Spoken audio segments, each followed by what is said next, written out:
One ordinary day, I was walking down the street when I saw an old blind man coming towards my direction.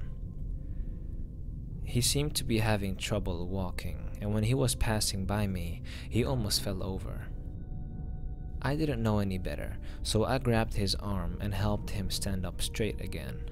He then thanked me, and when I was about to turn away and keep walking, I heard him say, "Excuse me, can you do me a favor?" I have a soft heart, so I wouldn't decline such a poor man's favor. I said, "Of course, what is it?" He handed out a letter to me and said, "Could you please deliver this letter for me?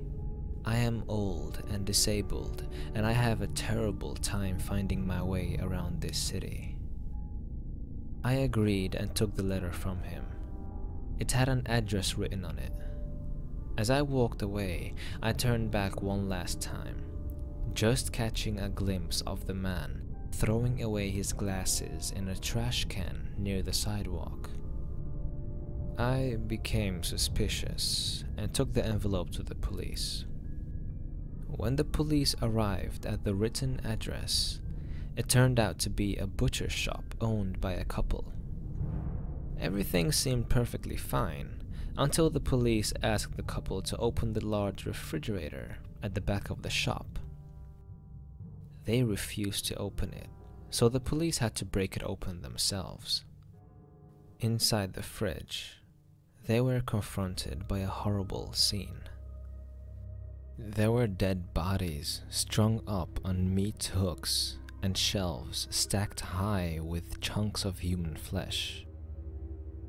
Until now, the police had overlooked the letter which the mysterious blind man had given to me that day. When they opened the envelope, a piece of paper inside contained one chilling line. "This is the last one I'm sending you today." After that experience, I decided to never again do a favor for anyone I didn't know, no matter how sorry I feel for them.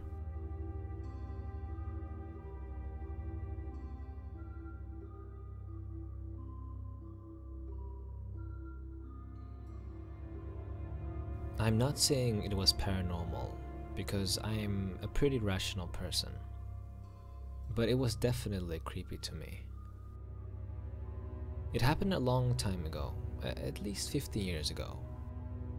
I wanted to know, for some reason, how I sound like when I slept, and also if I snore. So I took a dictating machine and put it next to my bed. The next morning, I replayed the recording, and after a long time of not hearing anything, I suddenly heard really quiet voices.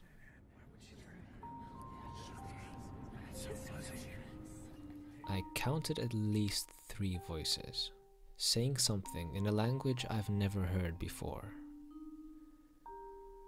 I couldn't really understand any word, but there were definitely voices talking on the recording. The tape I used was completely empty before this night. I still have no idea what it might be.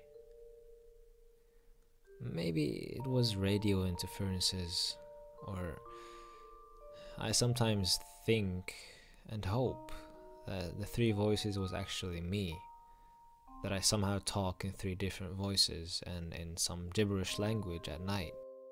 But nobody ever told me I do this, so I doubt it.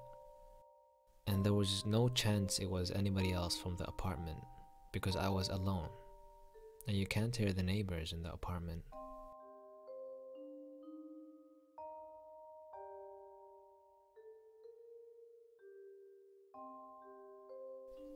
One late night, I came home not to find any lights on in the house. The door of my roommate's room was shut, so I assumed she was sleeping. Keep in mind that I live with only my roommate, and we are the only ones that have the keys to the house. Suddenly, out of the corner of my eye, I swear I saw something moving. I called my roommate's name, Silence. I called again, louder this time. Again, no answer.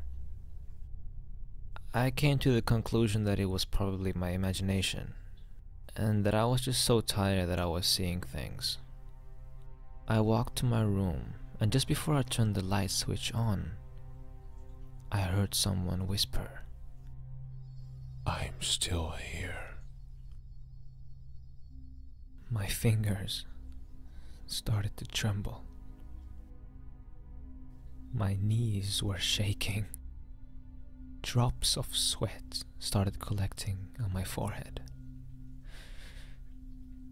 I quickly turned on every light in the house, but I found nothing and no one. I then walked up to my roommate's room and knocked on the door. No one opened, so I opened the door myself. I came rushing in the room, but it was empty. Confused, I turned off the lights one by one and decided I would go to sleep and probably see her come home the next morning. And she did. When I saw her that morning, she ran into my arms and started crying. She said she left the house the evening before because she was hearing strange noises and seeing strange figures in the corners of her eyes. She knew someone, or rather something, was messing with her, and that's why she decided to leave the house. I am positive that it wasn't a burglar, because I checked every inch of the house that night. But whatever it was, it still gives me the creeps thinking about that experience.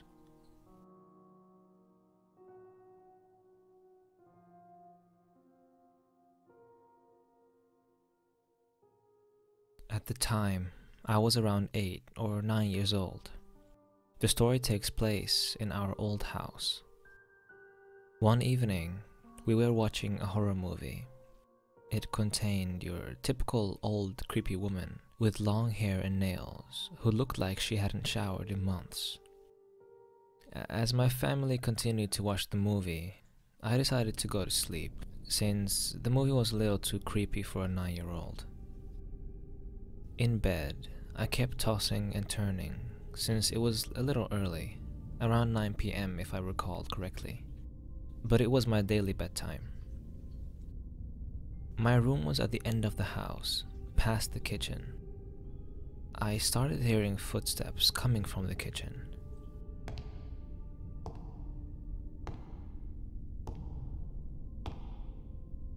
I got a little excited as a kid because I thought my parents were coming to check on me because I was still creeped out from the movie. The footsteps stopped. I called out to them, but there was no answer. It was unsettling how quiet it was at that moment. Suddenly, a shadow figure appeared in my room. It somehow resembled the creepy woman in the film. It didn't hurt me or say anything, but its presence was enough to cause chills to run down my spine.